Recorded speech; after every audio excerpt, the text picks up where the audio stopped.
Good morning friends.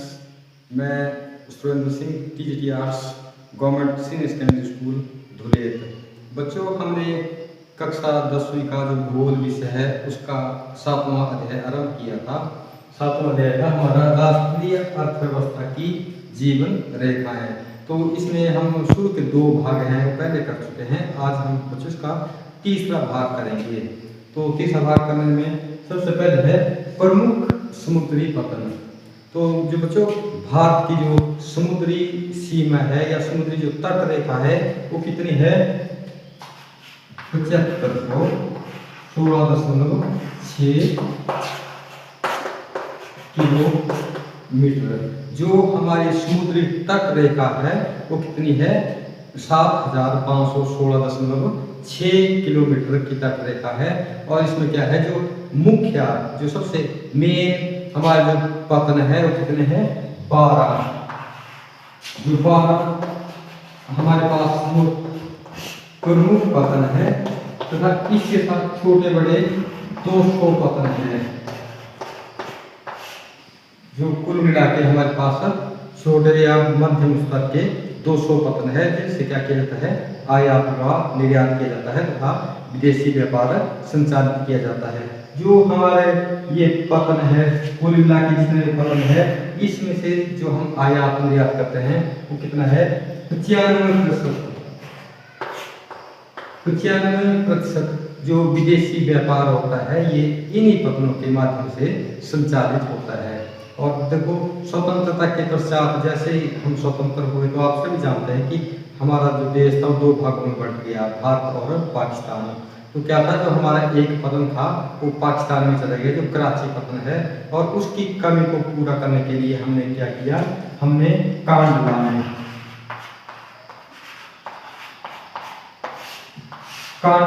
पतन विकसित किया, जिसे दीनदयाल पतन के नाम से भी जाना जाता है। दीनदयाल पतन के नाम से भी उसी को ही कहते हैं। तो इसमें क्या है, हमारा जम्मू कश्मीर है, हिमाचल प्रदेश है, पंजाब है, हरियाणा है, राजस्थान है और गुजरात है, इनका आयात निर्यात होता है इस पतन के द्वारा या इस पतन के माध्यम से या इस पतन से यहाँ का आयात निर्यात किया जाता है। यहाँ से हम जो औद्योगिक वस्तुएं हैं और खाद्यान्न है उनका आयात निर्यात करते हैं। और जो मुंबई है वो हमारा बृहत्तम पतन है, ये सबसे बड़ा पतन है। और उसके बिल्कुल सामने क्या किया गया है?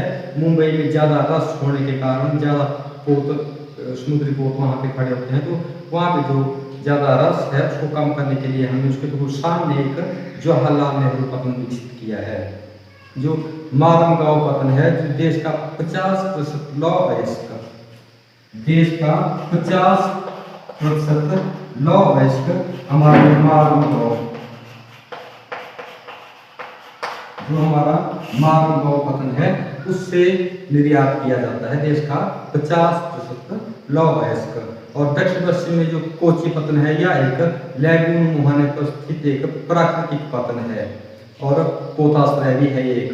और चेन्नई हमारे देश का प्राचीन कृत्रिम पतन है, जो कृत्रिम है, जो चेन्नई है हमारे पास। और व्यापार की दृष्टि से देखा जाए तो ये भारी वस्तुओं को या जो बहुत ही हैवी सामान है वहाँ से इसका आयात निर्यात किया जाता है। और जो मुंबई है उसके बाद जो दूसरे स्थान पे है चेन्नई पतन है हमारा, जो भारी वस्तुओं को यानी कि वहाँ पे आयात निर्यात किया जाता है। इसके अलावा हमारे पास जैसे विशाखापट्टनम हो गया या पारादीप पतन हो गया, कोलकाता पतन हो गया, हल्दिया पतन हो गया, ये भी विशेष महत्व रखते हैं कि यहाँ से भी काफ़ी आयात निर्यात किया जाता है। तो इसके पश्चात है हमारे पास वायु परिवहन।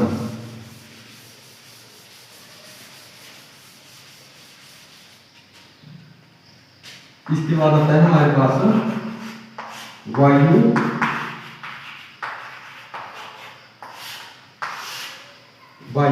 परिवहन।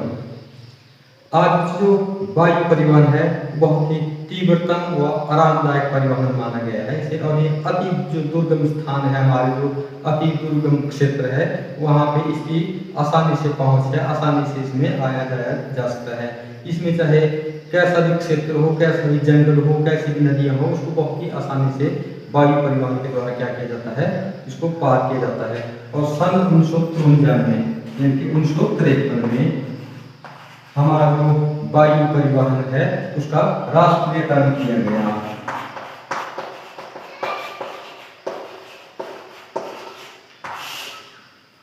1953 में जो हमारा वायु परिवहन है उसका राष्ट्रीयकरण किया गया। और जो हमारी एयर इंडिया है,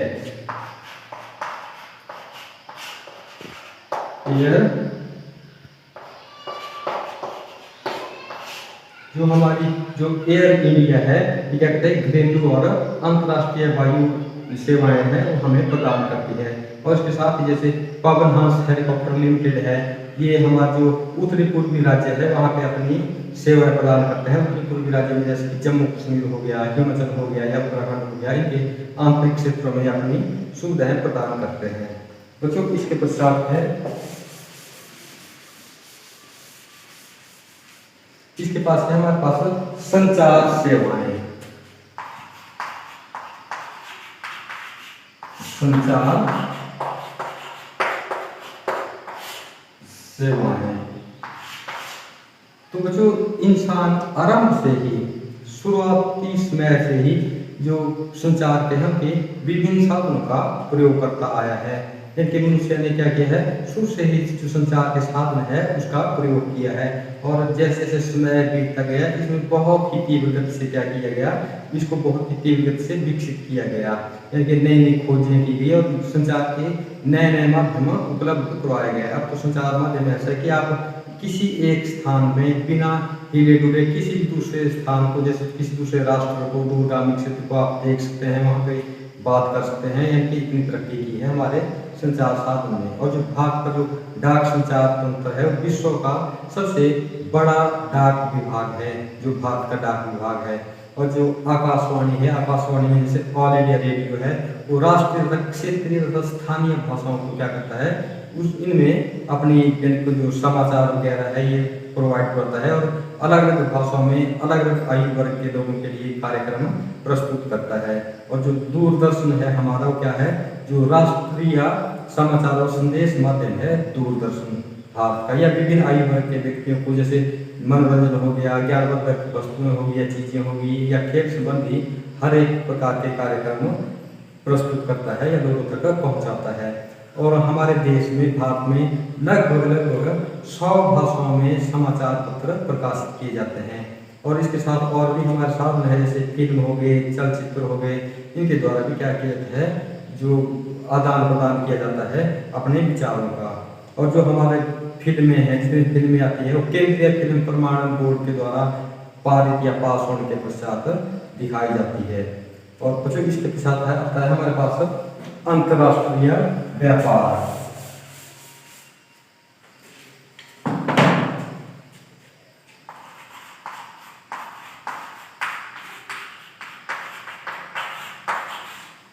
अंतर्राष्ट्रीय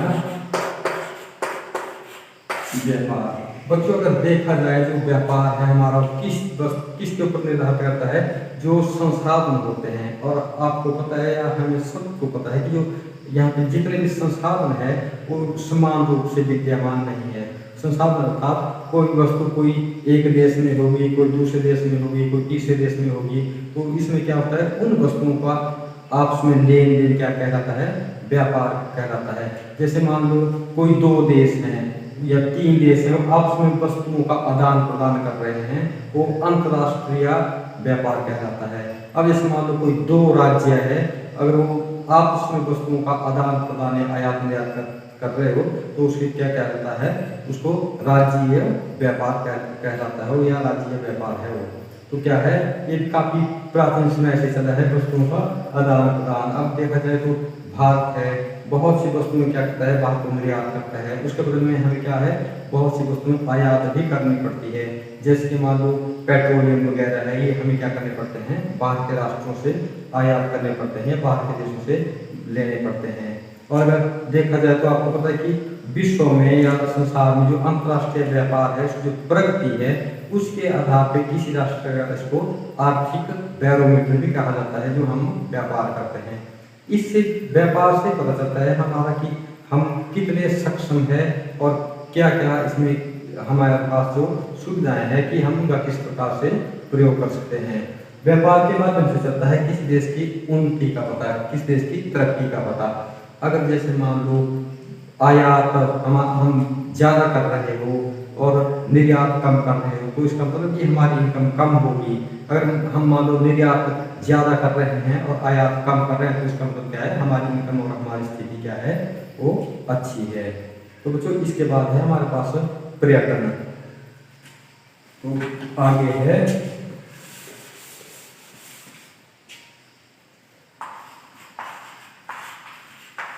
पर्यटन। जैसे एक व्यापार के रूप में अगर देखा जाए तो जो पर्यटन है वर्तमान समय में भारत इसके ऊपर काफी काम कर रहा है। और अगर पिछले 3 दशकों से देखा जाए तो हमारे 150 हमारे जो 150 लाख से अधिक व्यक्ति सक्रिय रूप से पर्यटन में जुड़े हैं या पर्यटन से प्रत्यक्ष रूप से जुड़े हुए हैं। क्योंकि प्रत्यक्ष है जिनके 150 लाख लोग प्रत्यक्ष रूप से पर्यटन से ही जुड़े हैं और उसी से इनका जो रोजी रोटी है वो चली है और इसके अपार साधन है पर्यटन के। और इसके लिए जो भारत सरकार है वो क्या कर रही है, विभिन्न प्रकार के विभिन्न जो पर्यटन क्षेत्र है देख रेख कर रही है, जिससे क्या हो कि राष्ट्र की आय है या जो राष्ट्र की इनकम है उसको बढ़ाया जाए और विकसित कर रही है विभिन्न पर्यटन क्षेत्र। तो बच्चों इसी के साथ ही जो हमारा ये चैप्टर है वो समाप्त होता है। अब इसके बाद हम रिवीजन कार्य आरंभ करेंगे। तब के लिए धन्यवाद।